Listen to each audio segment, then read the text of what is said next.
So, I mean, again, we're a little bit in. We've missed the bans. We've got Viego, TF, and Aurelia banned away. No Galio this time, though. Maybe. Do we see it from Doinby? I don't think so, but maybe. Lucian banned, finally. It's just way too oppressive. They just want to get rid. And Jace, so they don't give it over. They do manage to get the Lee Sin for Tian this time, though, which... It's just who gets the Lee Sin. So, I mean, FPX have got Lee Sin. They must win, right? Like...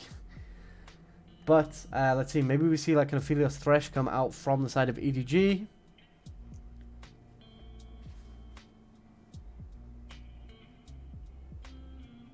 Okay, there's the Thresh. Now, maybe we see, I mean, maybe something like Jinx Braum in return. Who knows? I doubt it will, but they'll probably just go with a Varus in return, to be honest. They're really using their time. Oh, no, no, no, no, no, no, no. What the fuck is that? Why would they pick Xin Zhao here? Like, they want to hold support till later on. Okay, great. They just take Varus Thresh and now Aphelios is super. Oh, this is just so bad. Just take Aphelios Thresh. You can take Xin Zhao in R3. They've already shown their jungler. Like, you're not going to get countered. You don't need to pick a jungler ASAP. I don't think Lee Sin would go into a lane. That phase kind of wore out. We do get the Varus and the Kennen. I mean, Kennen's super OP.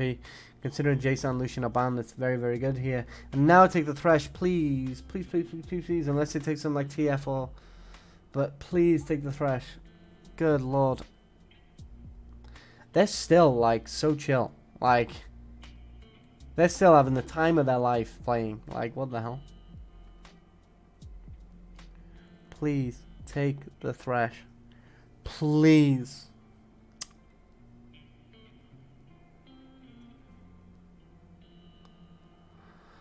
Ah, now Thresh gets banned by FPX. They're just going to ban out support so that can help Aphelios. So Thresh and Braum going to get banned and then they'll just R4 Leona.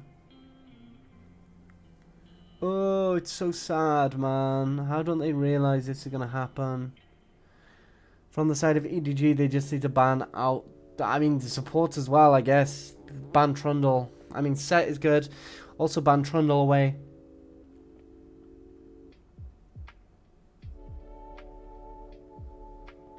So Set ban, Thresh ban. Obviously, they'll also ban Braum next, I think. Even though then that gives away Leona. They either ban Braum or Leona, or they might just look to trade it here. We see a Set ban out. They just need to keep targeting supports.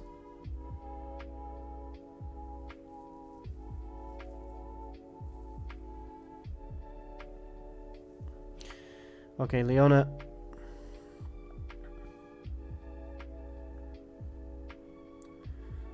Which, I mean, is surprising. I would have expected them to ban Braum and then R4 Leona. Especially considering Trundle isn't banned as... I mean, but or they could have gave Leona away too. They could have just given the Leona away to the enemy team and then banned Trundle. So, Trundle banned too.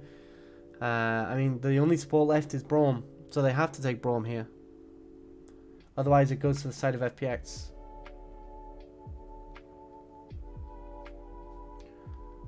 Unless they play something crazy. But, oh, they've gone Rise now. Oh, this is really risky, though, because now the Braum is going to go over to the side of FPX. And it's, you know, it's fairly good with the Varus as well. If Varus lands his ult, Braum that guarantees to land his ult, which ends up comboing. I mean, do they play the Galio, though?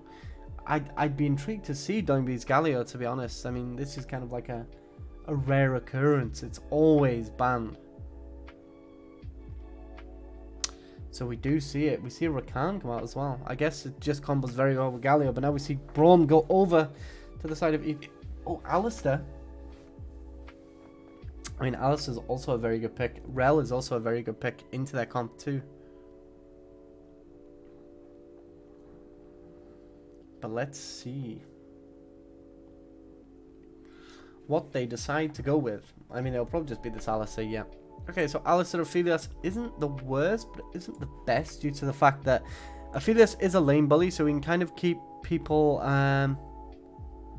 he can keep people alive,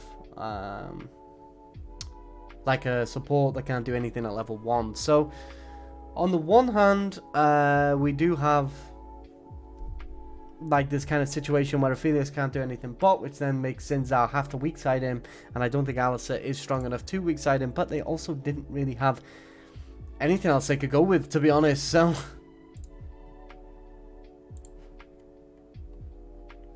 we'll see how the game goes from here. So, I mean, overall, I mean, I say it again, I really just think that EDG are playing out of their mind.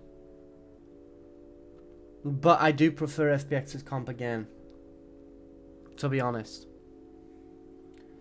Now, will EDG just play better? Maybe, maybe. So we see the Predator get on the Galio. It's just so that you can get into them side lanes super, super fast. We do see the Scorch out of the cannon, which I hate. I mean, it gives you a little bit more laning power because you don't get a rune until like 10 minutes with Gathering Storm, but Gathering Storm just gives you so much free stats. It's actually crazy. So, WE So, this was the Grand Finals. I don't know what that was. The WE I'm probably not going to watch them, though. I might come back to them at a later point. I do want to move on to EU, just because I think EU might have some contenders that might be able to beat the LPL LCK teams. Especially, for example, Mad Lions. So, this is probably going to be the last day that I keep on LPL. And then I will go to EU West. And NA if I get chance for the next, say, 6 days, but obviously I'd only be watching certain teams from I think LCK and LPL have 4 seeds, I think, because they both got into finals last year, so they get an extra seed. Pretty sure that's how it works. Whereas NA, I think, has 2 teams and 1 playing team, so 3 seeds. So we shall see. I do think NA does have the opportunity to get out of play-ins, but we shall see, because there's the play-ins are a very dangerous place, and we're going to see this on the 5th. They're a very, very dangerous place to be.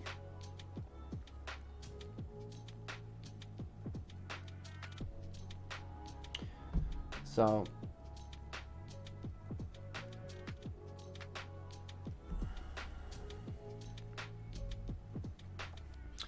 we do see Lee Sin's just going for a full clear, and this is because, you know, he can full clear faster than Xin Zhao, and, you know, this is, you know, it's okay, especially considering he can double blue Gromp here.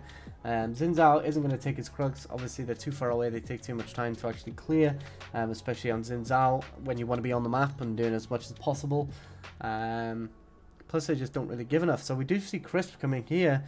GG doesn't go in, unfortunately, but he does manage to clear that ward away. A little bit of gold, but, you know, he could have had 30 times that amount. But I think that was actually an opportunity. He could have jumped on him, because what he could have done is he used his W, walked up and used Qs, and then as soon as he jumps away, he's got his E to just jump on top of him. That was a really, really good kill that he just missed out on.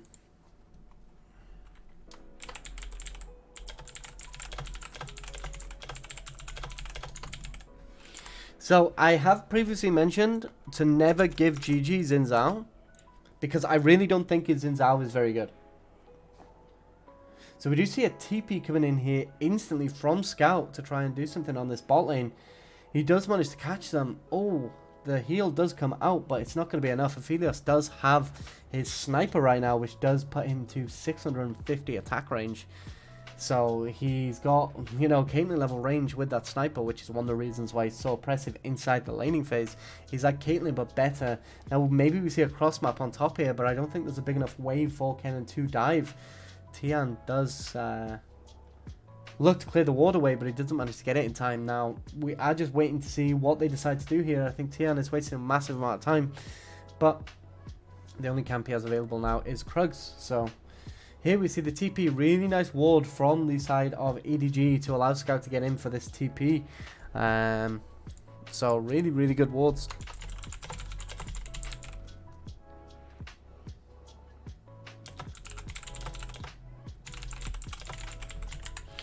So it was good because it was just outside the range of control ward. Now, Doinby did manage to try and catch him there, but didn't manage to get him. I think that's a Sentinel Galio skin. Such a nice skin.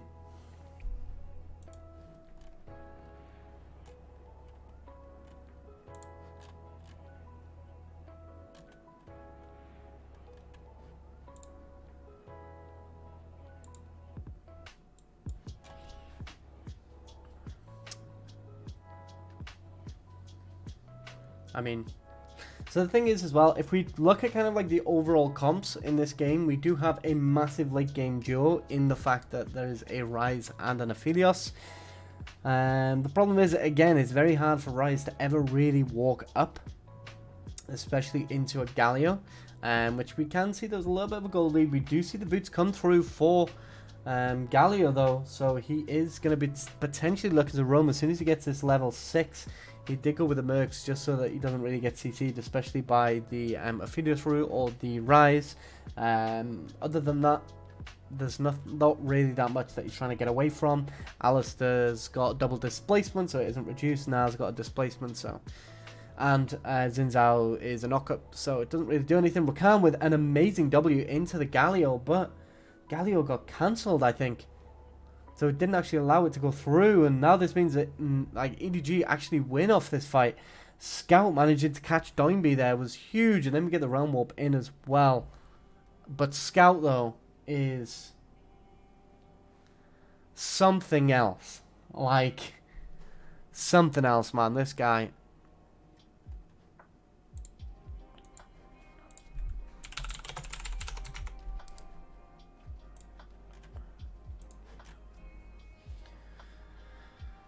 So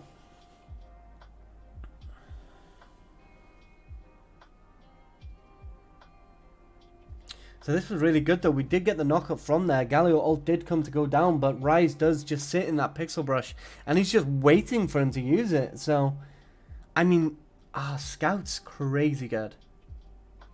Like, this series like is so much better than what they played in the past.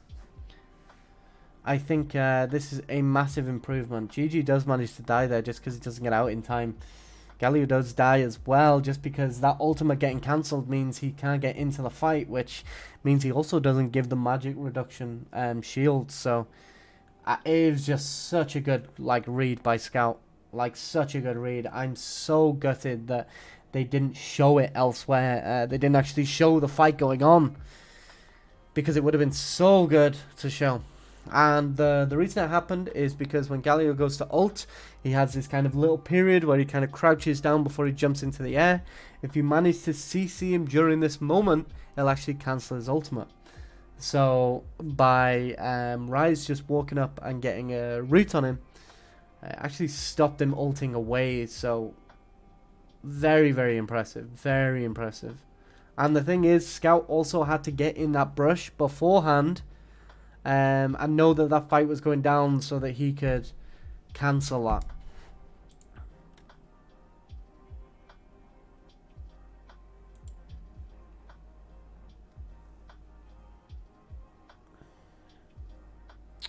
So we are just waiting on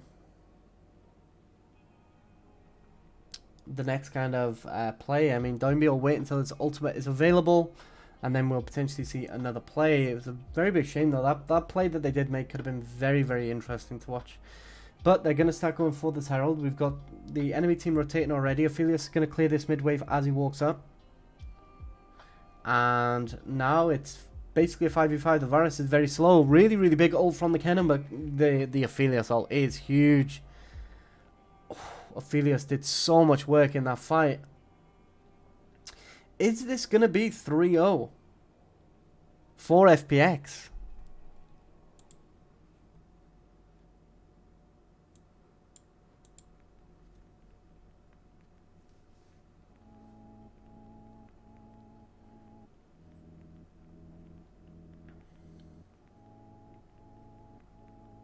So just a really, really big fight there. I mean, EDG just hard stomped them. Like, just hard stomped them. And now Aphelios has picked up his Vampiric and his tier 2 boots as well, which means he's even more oppressive in lane since... So one of the ways that I spoke about this, there's a video that I released on it yesterday, is that the Varus is a poke champion. He's got a Dirk, so he's looking to poke. Now the problem is, if he pokes out this Aphelios right now, he has so much healing out of Red Gun and just his Vampiric that he can actually heal up a lot of the poke that Varus gets on him, which this ends up creating this kind of null state in bot lane where unless Rakan gets a pick on Aphelios because he missed positions, Aphelios will just kind of go through the game just scaling happily now. He does have his Noon Quiver now too. But yeah, he's just going to have a very, very easy game just kind of scaling through. He does have Cleanse, so Varus ult can't even do much to him. Rakan, Charm can't do that much either, to be honest. So unless they land both of them at perfect times, this Aphelios is going to be pretty safe in the laning phase. He's already 500 gold up right now. But the way that his champ works, I mean, this is kind of one of the biggest points that Varus can actually do something due to the fact that he has a legendary item due to Serpent's Fang being so cheap.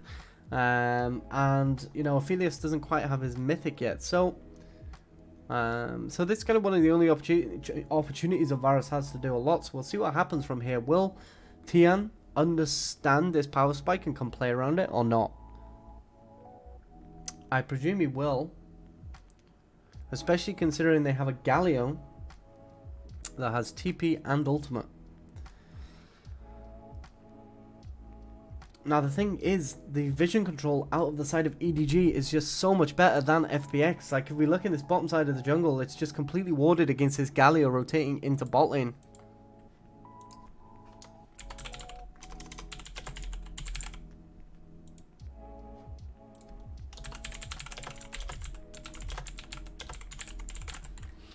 Whereas FPX just don't really do anything. The Aphelios ult does come in. They were actually looking for a dive, so Tian did actually understand this big power spike. Chris managed to jump on top of Viper, and, you know, this is a really, really big play for the side of FPX. They just don't manage to get a kill, though. They do manage to shut down Flandre, and that scout is running away. GG is coming down, but there's 5 members strong for the side of FPX. They just have to run. Like, they just cannot. Now, it is sad that they just didn't get anything more than the Gnar off that. It's a very, very good combo, and again, they did understand that this is one of the few big power spike advantages that Varus has over Aphelios. Now, GG did try to go aggressive there. He does have his ultimate, so that if they did come, he could just use his ultimate, and if things did get too bad, he also has his flash too, but EDG not respecting that kind of power spike. We will see the replay here. The Alistair does go in, but FPS were already coming down in order to try and do something. Varus does use his cleanse there, so it means that can jump on him very easily. We get a Galio ult come down, but Alistair is just too tanky, and Aphelios used his flash. Now Gnar just gets instantly popped before he can even go mega, and then Scout does get phase rush, so that he does manage to actually get out of there very easily. But overall, EDG didn't respect power spikes. So you can potentially look to abuse that if they were to get something there. Hey, how's it going, Jimmy? How you doing, man?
Okay, so, we do get a gank on top. Flandre used his flash way too soon. Really, really bad mistake when you're playing into Lee Sin. Obviously, I mean, GG's had Lee Sin like over and over and over, so I mean, it didn't really matter as much, but you just can't. You have to wait for Lee Sin to reach you and do the damage before you flash. Otherwise, he will always go through to you. Mako does get caught out there, a lot of damage, but he does manage to sidestep that, that Varus, so very, very nice to see.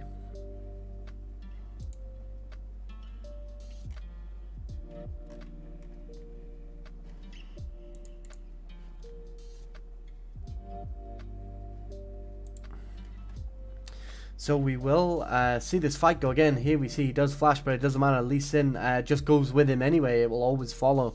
It's kind of one of them abilities that always will. I mean, Kiana used to kind of have something similar, but they did get rid of that recently. But it's just very, very oppressive in that situation.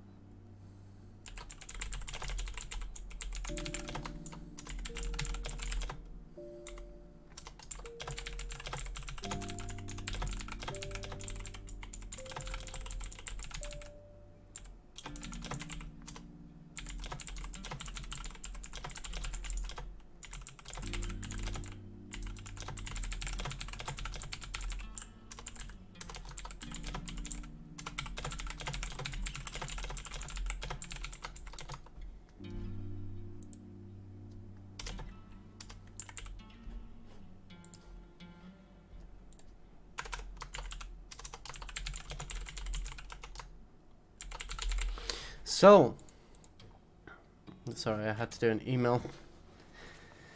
So, I mean, EDG did manage to use a Herald to crack this top tower.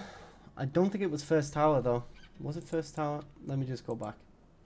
So, I think actually, no, it wasn't. So, I think this goes to the side of FPX, right? Let me just go back to the point where I remember. Okay, let's go back to here.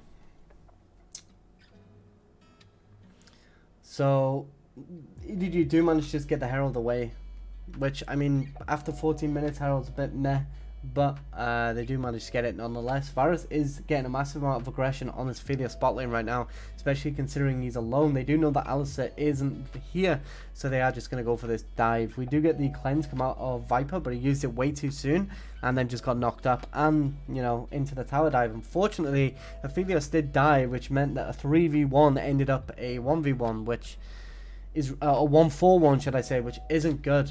Okay, Mako, complete grief. Like, what the hell was that? Like, what was that? Like, he just ulted them away from the Realm War. Like, what?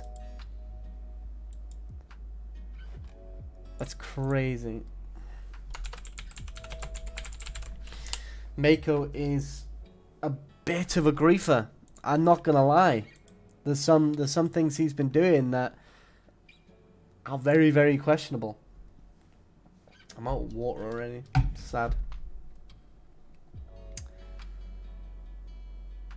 So, I mean, they do manage to get that tower top lane. We do see a tower bot lane as well. So, towers, you know, kind of evened up at this point. We do have a gold lead for the side of EDG, though, right now. Again, it's mostly in this Rise. And, honestly, Scout, it doesn't matter what matchup he plays, it seems. He just pops off. Like, this guy is so consistently good, it's unreal. I think if EDG get far in Worlds, I do think EDG will get to at least semis. At least semis, to be honest.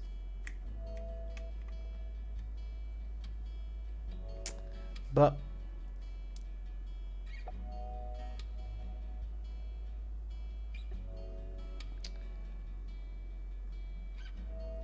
so, Crisp is getting run down by Flandre. He is about to go Mega, though. He can potentially look to catch. Oh, he doesn't manage to get anybody. He does get Varus ulted. He does use his ult, but the Galio ult is coming down. GG has to flash out. The Kennen ult is really lackluster, to be honest. And it's just going to be another win for the side of EDG. Like,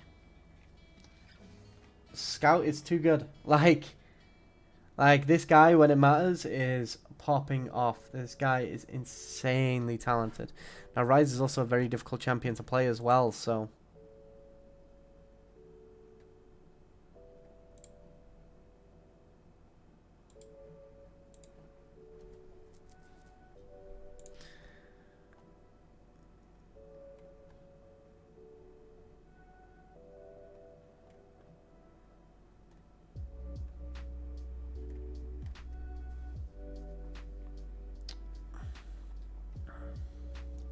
So, I mean, this was a play that just kind of went down. We see that Na does have ult, but they do split so that you can't really do anything. He does manage to get it on just TM, but it's not enough. Doimbi does manage to come in and get a nice ult, but it just forces GG away to use his flash. But in the backline, we do have Alistair and Scout just going absolute nuts, and then, you know, Scout just comes and cleans up. So I feel like the problem with FPX is when there's one person that's heavily performing, they don't do enough to target that one person and shut them out of the game. Like, no, I'm wrong in ratio. Damn, you got me, bro. Jeez, Slated coming in here hot with the takes. So we have another fight, actually. Jeez, I look away for 2 seconds. So this is good though, because see, they've actually found Scout, and they've actually gonna. Oh, I mean, I just say this, and then they don't. Then they actually do it. This is the thing. Like, they have to be able to find Scout and shut him down in these situations. They're not going to win a 5v5 because he knows that to position around team fights way too well. But still, they're still bringing this back, and the Aphelios just doing work in the back. Okay, I mean, to be honest, this could still be a hard one. Yeah, EDG just win. Like, the Aphelios is just way too strong, and he's just picked up 2 kills too. They just don't know how to, like, focus the target.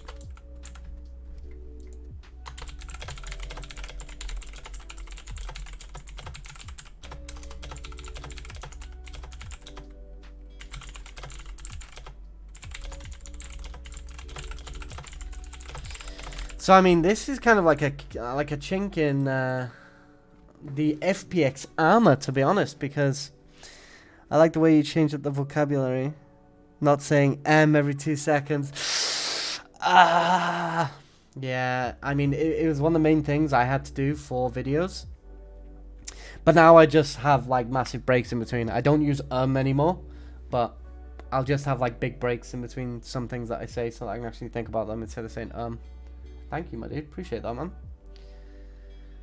To be fair, I've been doing this fucking ages the past month. Actually, I think the past 2 weeks I've uploaded about 50 videos. But we move. I mean, the thing is, this kind of... Oh, so we actually see this fight again. So see, like, as soon as they pick out Scout and, like, get him, that's completely fine. And then the Gallo just comes up, they get follow-up. The TP does come in, but it really doesn't matter. Now, the problem is here, instead of them just leaving, going through the jungle and escaping, they decide to try and go through unwarded area that they haven't walked through. So because this area is completely unwarded, it means a Viper can just do whatever he wants in the backline, and he just goes nuts. The Aphelios pick is too big. This champion is broken.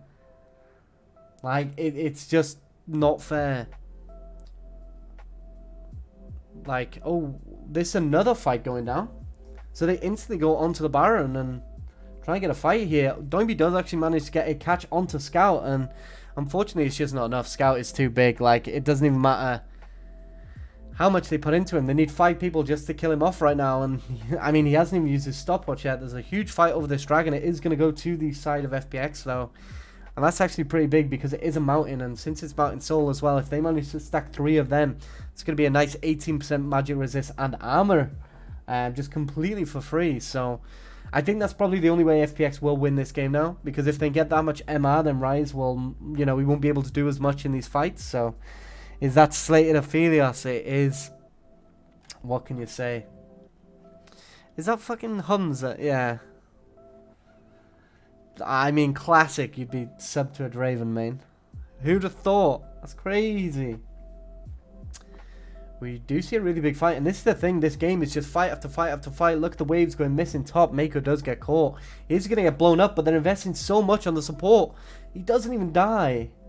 Like, he doesn't even die. Naguri is going nuts, but he's so far from Mega right now, and Viper's over the back just ready to go nuts. He does have his ultimate available with Chakrams right now, so if they do walk up, they're going to get melted. If he had Flamethrower, it would have been better, but overall, I mean, the thing is, it's very hard for FPX to come back in this game, right? It's like, I mean, I don't think it's impossible, though. Like, I think if they get one big combo and they manage to catch Scout out at any point, but the problem is, I haven't really seen Scout be in a position to get caught too much. He only did that once, and, you know, he did get caught, you know.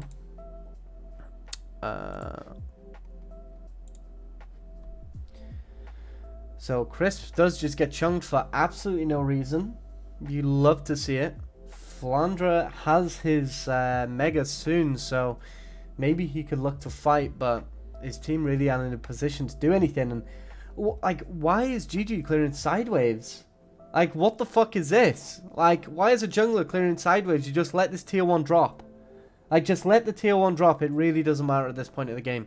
Like, it's gold over to them, but I feel like the thing with these teams, especially FPX, is FPX are just willing to fight for everything on the map. Everything on the map. And then as soon as they get one big fight that works for them, they'll snowball very heavily off it. Now, if they don't get that big fight, they just look lost. They just look like they're trying to do as much as they can. And again, we have the Rise and the Philios combination for objectives. So it's just very doomed, to be honest. Is that another Draven emote? Oh yeah. I mean, fair play. Those emotes are kind of clean though, to be honest. Now, Philios is on his Shield Bolt and Collector now. I mean, it seems like in China they just love going Collector second.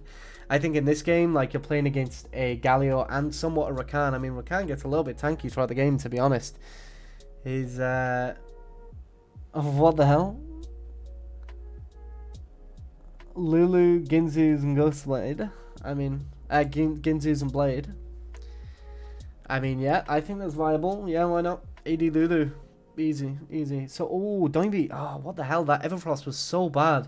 Managed to lock them up here, but Philios is just going to do work. Okay, that's just done for back there. But, oh, actually, maybe. The problem is Scout is still alive. I repeat, Scout is still alive. Somebody kill him. They get Viper. That was a really nice insect from the Lee Sin actually to get him. Maybe they can actually kill Scout down now due to the fact... Oh, actually, no. Lee Sin has no MR at this point of the game. None of them have any MR, which is very intriguing. Since this... this Rise is the biggest one. Oh, wait. They're your emotes. Let's crack mine up.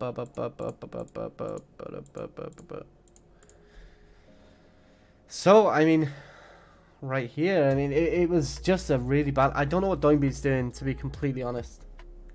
I mean, it was a really nice ult from him to get back in, and they do get a lot off it, but Scout, again, he's just left in the back here doing whatever he wants. And it's like, how are you meant to do anything when Scout is just raining damage on you? This is the thing as well, like when you're playing Rise, you have to wait to get the opportunity to walk in and actually do damage since you're short range. But as soon as Galio has burnt everything, then, you know, like, and Varus is gone, and the Kennon's ult's gone. As soon as them are gone, like, if the fight continues longer than that, and it looks like it will, because one of the problems that FPX keep making this game is they keep investing absolutely everything to try and kill Alistar. But, again, just instantly picked, like, supports these days, man. Like, what can you do? What can you do? But no, honestly, I actually feel like the level of supports in LPL is actually terrible. Like, it's really bad. And it's one of the reasons why I think LCK might actually slap a LPL. Like, maybe. Because the supports, like, Carrier is going to have a field day. Carrier is going to have a field day. I do think T1 will make it to quarters this time around. But then I think as soon as they're in quarters, they're probably going to get knocked out. I can't see them getting to semi-finals, to be honest. Not this year. I think they have too many issues, especially in the top side of the map. So here we see in the replay there, Rakan just gets instantly blown out. It's just... There's just really not much he can do at this point, except not kind of walk up that far. But the problem is, he needs to try and get vision control for these objectives. Otherwise, they're just going to go crazy.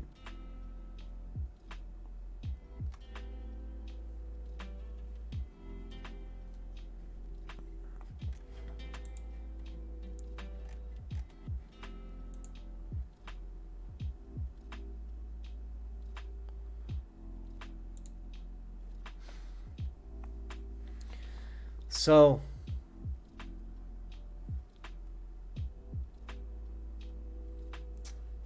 now we're just kind of, it's just kind of one of them null moments in the game where nothing's really happening just yet. No team wants to rush Baron straight away.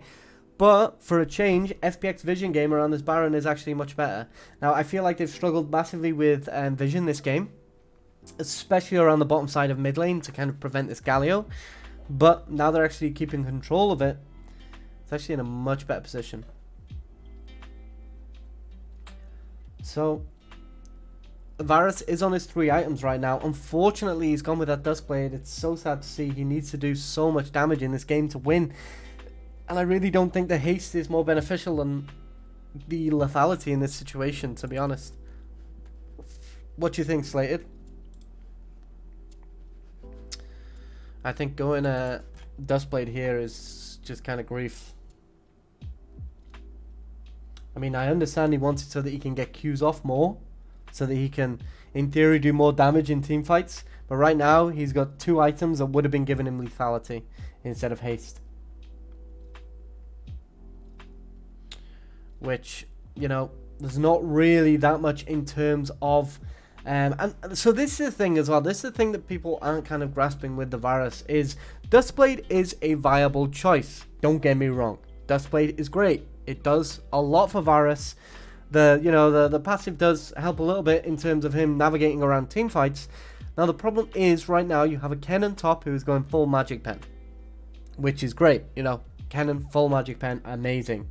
He's going to be doing true damage if they don't build MR, but they've built MR. Now the problem is, now they've got their MR, you need your AD champions to be doing more damage. So with lethality, since they've rushed MR early, they're not going to have armor early, which is going to allow Varus to do even more if he gets more lethality. But he didn't go with Prowlers. He didn't go with Prowlers. And this is 11.15 as well, so you can use Prowlers to reposition too. So it's I don't know. I feel like pros don't really think about their build as much, and that's because they're tracking everything else in game. Can you blame them? Of course not. This game is very difficult. And to play on this level in the Grand Finals representing China, who are known to be the strongest region in the world, I don't think items will really matter that much in terms of overall gameplay. Like, unless it's like Zed going AP, which, I mean, he can go AP on hit. Like, I mean, I believe, but no. Like, overall, yeah, I think a little bit rough, but overall we do have a Horizon focus coming in from Kennen. I actually think this is a very, very good buy, actually. Now, Horizon Focus, a lot of people misunderstand it, and they think Horizon Focus is based around, oh, you've got to land a Xerath Ultimate to get it off, and you've got to do this. No, it's also immobilizing abilities. So if you immobilize somebody, then they're going to take increased damage. So, as a Kennen, if you ult the entire enemy team, then your team are just going to go nuts. And especially when you have Galio coming in as well. If the Lee Sin manages to jump in and Galio ults him as Kennen is ulting as well, and they manage to get that massive combo off, especially with the Rakan ult and the Varus ult, I do think they can win this game. Due to the fact that I don't think Scout will be able to survive long enough to kind of cope with that entire combo. Now the problem is that combo is very, very specific, and they have to land it in a specific way. Otherwise, they're not going to be able to output enough, so...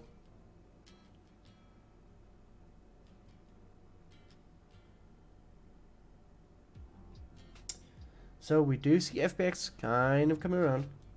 They're looking to potentially contest this. I mean, both teams have one mountain right now. Lee Sin can potentially steal it. It's too slow. They don't get control of the area.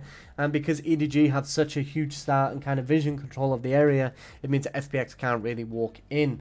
Now, what FPX can do, though, is they can go and get control over the top side of the map and keep that area warded up. But I don't think they're going to do now. The one main thing that they need to take into consideration now is Flandre is in his ultimate right now, which means he is going to be dropping into mini soon. So if they want to do something, it should be around now. They do need to try and force something while they're still 5-man stacked before Nah gets his Mega again, because this champion is going to be almost useless in these fights now, and they really need to look to play around that. GG does get poked down massively, uses his ultimate. Tian is coming from the back though, misses his Q. Unfortunate.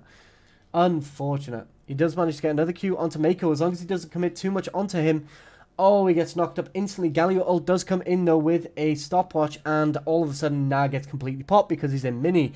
Now Xin Zhao gets taken out as well. We are seeing Scout come in the back, but Kennen just instantly jumps on top of him. He's going to continue stunning him. He does double stopwatch, Zhonya and stopwatch combo, but it's just not enough. And this is the problem with Na. This is why Na should not be used as a pure lane bully. Because when it gets to this stage of the game, if you engage on him when he has no ultimate or no mega form, he is so vulnerable, it's unreal. And this is why I never ever draft Na. Never ever. It's just not worth it. It's just not worth it. There is better picks. I just prefer to pick a tank. They're using Nara as a lane bully that can translate into a kind of big team fighter. Ornn exists. Like, I ran it yesterday in Division 1. Ornn is broken. It's insanely strong. Like, it's such a good pick. But they just don't want that. They want top laners that can fight. Or they just want comfort top laners. Now, the other kind of argument for it, so we do see this big fight come in. Lee Sin does get knocked up, but he instantly stopwatches after the Galio was ulted him. So he does get a massive magic damage shield here, and then Scout, again, is just zoned out. Again, it's very hard for him to actually walk inside this fight, but he does try and do it. Now, he does use his Zhonya's, and then his stopwatch as well, but it's just not enough. Viper does get out unkilled, but, I mean, with a bounty, but Scout does drop, so I actually think that could have potentially been a swing. Now, this is the thing. Nara is just, he just doesn't function well enough in a team fight if you know how to play into him. And I feel like at this level of play, they should know how to play into a Nara. But so many teams don't do it. But FPX clearly know how to.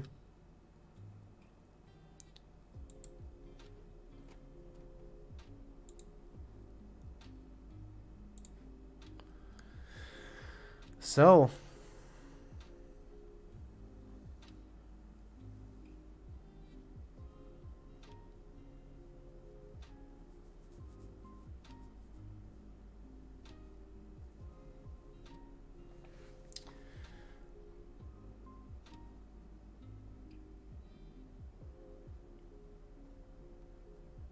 I mean, the thing is, Varus is very strong now. He's in a position where he can potentially carry this fight. And we see that the Kennen is also going straight to a Rabadon's, which is a little bit risky since it's so expensive. But if he gets a gold to be able to do it, then why not? Now, I think maybe he didn't get it off that reset. That's a shame. But he is going for a really, really nice flank here.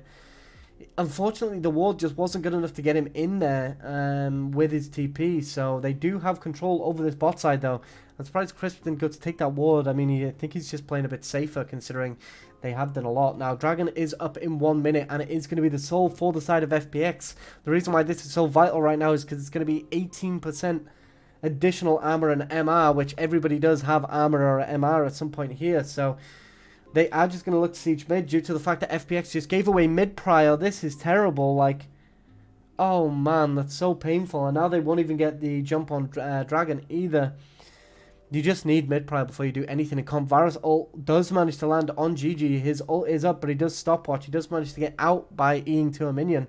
But Nagori does come in from the side. Maybe he manages to get a really big ult. He doesn't have flash or his rocket belt up, so it's very hard for him to get in. Lee Sin does jump in though with a Galio ult on top, and Mako does just completely grief to try and knock away the Kennen. And like now Scout is in the back doing nothing, and Kennen ult does come through, and Scout is going to die. This is very, very good for the side of FPX, but very sloppy for the side of EDG. FPX are now just going to get this mid inhib and then rotate into the Dragon, and they're going to be in a game-ending position, to be honest. Viper does manage to kind of cut the wave, but it's just not enough. They already have a wave up there, so will Viper just completely murder Tian, though? ADC versus Jungler in Season 11. The GA comes through. The ward hop. The Q. He misses it. He's just going to wait on another one. Oh, FPX are just going to end, actually. Okay. So the fact that Aphelios are trying to 1v1 the Lee Sin just means that they managed to end. I did not expect them to end there. I thought they'd just inhib and reset. That was my bad. But overall, like, what a clean game. Like, god damn. I mean, well, not clean, but satisfying, should I say. What a satisfying game. Like, it was very messy, but it was just really fun to watch. And I mean, I know that these guys' careers on the line, but it's always better to have a really, really fun game, you know. So let's move on to game 4 now. So I'll end recording now.